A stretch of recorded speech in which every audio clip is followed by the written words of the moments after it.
He said, Lord, do not charge them with this sin. Okay. And then Saul's persecuting the church.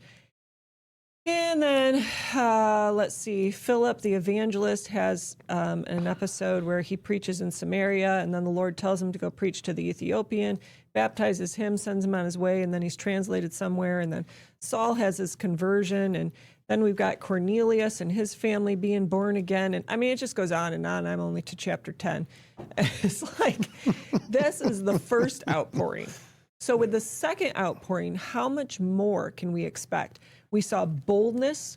We saw revelation and wisdom. We saw power. I mean, miraculous power. To tell someone who can't walk to get up and walk, that's miraculous. To declare that somebody has lied to you and to the Holy Spirit, and now you're going to be buried, and they drop dead. That's pretty powerful. And there's casting out of demons. There's healing blind people. I mean, there's all sorts of stuff that's going on. So when the Holy Spirit is poured out this second time, the Lord said, as this is happening, the veil between the natural and the spiritual is growing thin. So the veil between heaven and earth, we could say, is growing thin. I think it's important to, he's brought some prophecy about this. He said that every prayer ever prayed for the church will come to fruition during this season. Okay, one of the prayers that we've prayed, right, is the Lord's Prayer. Our Father who art in heaven, hallowed be thy name. Thy kingdom come, thy will be done. Wait a minute. Thy will be done on earth as it is in heaven. Well, that's quite a prayer. Thy will be done on earth as it is in heaven. Okay, so how many times do you suppose that prayer has been prayed? That is one of the prayers that is going to come to fruition during this time. Mm-hmm. And how is it going to be like it is in heaven on earth?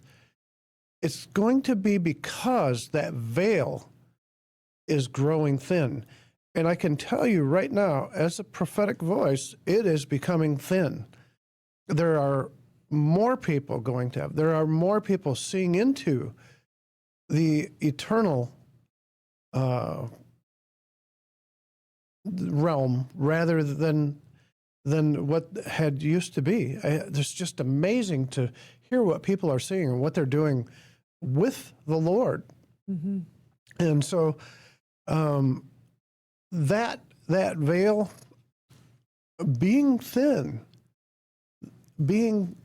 becoming thinner, ushers in a time of heaven on earth.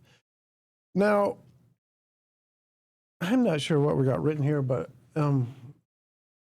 that time, we've been told the baseline for this season is the parable of the wheat and tares that Jesus told. He said that, in that parable, they give the parable and Jesus explains what it means, and that the wheat is going to stay in place, but the angels are going to come and remove the tares and burn them with unquenchable fire.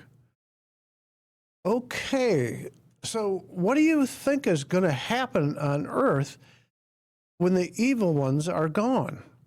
Do you think faith might rise up? Do you think Satan is going to have any followers to help him do his work? Do you think there might be a time when the earth knows the glory of God and sees the earth covered with the glory of God, like the oceans or the water covers the sea, I guess is what it is? That is a picture of what's coming. And there's the rapture whole thing. That's just baloney. It's not even biblical. It's like, well, just think of the, how would you believe if Jesus is the head of the church and he's created his church to bring life to the earth, and all of a sudden evil is so great that he's going to remove his church who can't lose because he can't lose. He doesn't even know the word lose. You think he's going to allow his church to become so weak that he has to rapture it in order to save it? It's the wrong narrative. He's a winner, and he's not going to be a loser sometime. And a rapture is never going to happen. So put away your rapture rugs. Not happening. But a new heaven and a new earth is happening. And it's going to be, as Jesus said in that parable of the wheat and tares. The evil is going to be removed. The wheat's going to be gathered into barns or churches, and the tares are removed completely, burned up with unquenchable fire. It will be a new heaven and a new earth. Welcome to Destiny Road, where we're committed to making a real difference in the fight against human trafficking. We proudly partner with organizations that rescue survivors and provide them with dignified employment opportunities, and also support these brave individuals on their journey to healing. Our curated collection features crafted items from around the world.